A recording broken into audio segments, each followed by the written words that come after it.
পুনৰ বহিৰাজ্যত অসমৰ যুৱকৰ ৰহস্যজনক মৃত্যু ঘটিছে।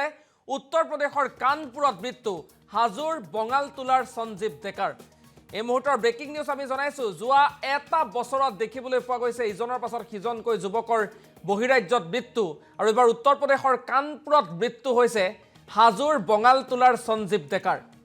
ৰেলৱেৰ ডাইনেমিক এণ্টাৰপ্ৰাইজৰ ঠিকাভিত্তিক কৰ্মচাৰী আছিল এগৰাকী সঞ্জীৱ, আৰু 7 জানুৱাৰীত গুৱাহাটী দিল্লী অভিমুখী ব্ৰহ্মপুত্ৰ মেইলত কৰ্মৰত আছিল সঞ্জীৱ।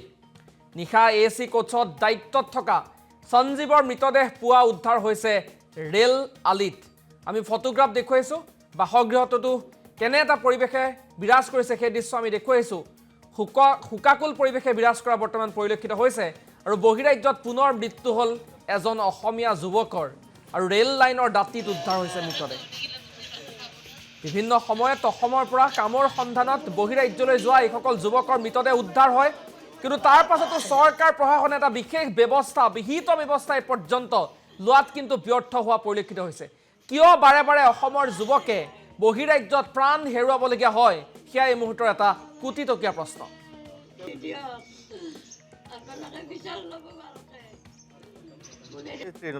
যায় এতিয়া কি আৰু কৈছিল বোলে কি মই এইবাৰ আৰু যাই পেলাই নহয়, আৰু মই বিহুৰ সময়লৈকে মই এপাক ঘূৰি আহিম।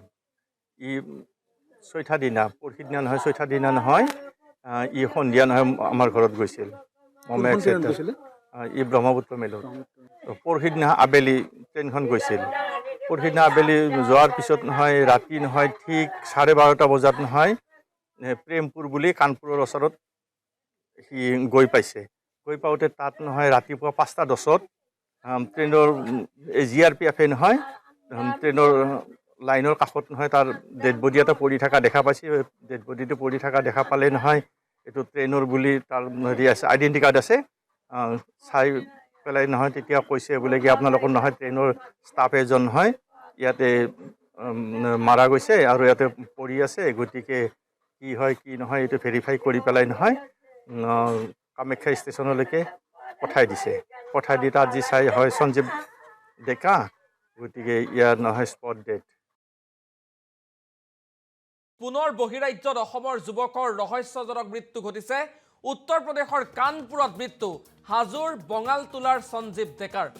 এই মুহূৰ্তৰ ব্ৰেকিং নিউজ আমি জনাইছোঁ। যোৱা এটা বছৰত দেখিবলৈ পোৱা গৈছে ইজনৰ পাছত সিজনকৈ যুৱকৰ বহিৰাজ্যত মৃত্যু, আৰু এবাৰ উত্তৰ প্ৰদেশৰ কানপুৰত মৃত্যু হৈছে হাজোৰ বঙালতোলাৰ সঞ্জীৱ ডেকাৰ।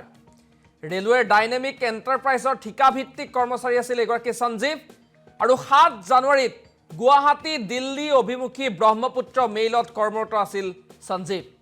নিশা AC কোচত দায়িত্বত থকা সঞ্জীৱৰ মৃতদেহ পুৱা উদ্ধাৰ হৈছে ৰেল আলিত। আমি ফটোগ্ৰাফ দেখুৱাইছোঁ। বাসগৃহটোতো কেনে এটা পৰিৱেশে বিৰাজ কৰিছে সেই দৃশ্য আমি দেখুৱাইছোঁ।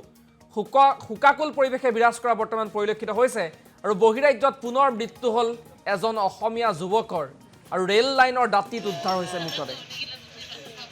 বিভিন্ন সময়ত অসমৰ পৰা কামৰ সন্ধানত বহিৰাজ্যলৈ যোৱা এইসকল যুৱকৰ মৃতদেহ উদ্ধাৰ হয়, কিন্তু তাৰ পাছতো চৰকাৰ প্ৰশাসনে এটা বিশেষ ব্যৱস্থা, বিহিত ব্যৱস্থা এই পৰ্যন্ত লোৱাত কিন্তু ব্যৰ্থ হোৱা পৰিলক্ষিত হৈছে।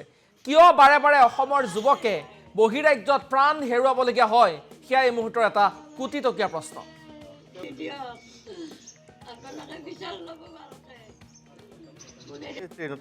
যায় এতিয়া কি আৰু কৈছিল বোলে কি মই এইবাৰ আৰু যাই পেলাই নহয়, আৰু মই বিহুৰ সময়লৈকে মই এপাক ঘূৰি আহিম।